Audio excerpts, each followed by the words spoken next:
ಚಪ್ಲಿ shoe ಬರ್ರಿ ಬರ್ರಿ. ಏನ್ ಮೇಡಮ್ ಇಲ್ಲಿ ಚಪ್ಪಲಿ ಮಾಡ್ತಾ ಇದೀರಾ? ಇಲ್ಲಿ ಯಾರು ತಗೋತಾರೆ? ಇಲ್ಲಿ ಬಂದವರೆಲ್ಲ ಚಪ್ಲಿ ತಗೊಂತಾರೆ, ನೀವು ತಗೊಂತೀರಾ ನೆನ್ಪಿಟ್ಕೊಳ್ಳಿ. ನಾನು ಈ ರೋಡಲ್ಲಿ ಚಪ್ಪಲಿ ತಗೊಂತೀನ? ನೆವರ್. ಹೋಗ್ರಿ ಮತ್ತೆ ಇಲ್ಲಿ ಬಂದೇ ಬರ್ತೀರಾ, ಹೋಗ್ರಿ. ಏನ್ ಸರ್ ಈ ಕಂಬಕ್ಕೆ ಕೈ ಮುಗಿತಾ ಇದ್ದೀರಾ?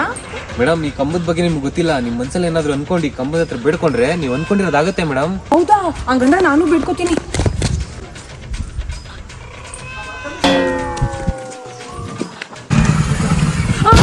ಚಪ್ಪಲಿ ಯಾರೋ ದೇಕ್ಬಿಟ್ಟವ್ರಲ್ಲಪ್ಪ. ಇಲ್ಲೆಲ್ಲೂ ಹತ್ತದಲ್ಲಿ ಚಪ್ಪಲಿ ಅಂಗಡಿ ಬೇರೆ ಇಲ್ಲ. ಹಾ ಕರೆಕ್ಟ್ ಅಮ್ಮ ಅಲ್ಲಿ ಮಾಡ್ತಾ ಇದ್ನಲ್ಲ, ಅಲ್ಲಿ ಹೋಗಿ ತಗೊಳ್ಳೋಣ. ಮೇಡಮ್ ನಂಗೊಂದ್ ಜೊತೆ ಚಪ್ಪಲಿ ಕೊಡಿ ಮೇಡಮ್. ಯಾರೋ ನನ್ನ ಚಪ್ಪಲಿನ ದೇಪ್ಕೊಂಡು ಹೋಗ್ಬಿಟ್ಟವ್ರೆ. ನಾನು ಹೇಳಿ ಇಲ್ವಾ ನೀವು ಇಲ್ಲಿ ಬಂದೇ ಬರ್ತೀರಾ ಅಂತ. ನೋಡಿ ಯಾವ್ದಾದ್ರು ಚಪ್ಪಲಿ ತಗೊಳ್ಳಿ, 5,000 ರೂಪಾಯಿ ಮಾತ್ರ. ಏನು ಈ ಕಿತ್ತೋಗಿರೋ ಚಪ್ಪಲಿಗೆ 5,000 ರೂಪಾಯ? ಬೇಕಾದ್ರೆ ತಗೋ, ಇಲ್ಲಾಂದ್ರೆ ಹೋಯ್ತಾ ಇರಮ್ಮ. ಸರಿ ಕೊಡಿ.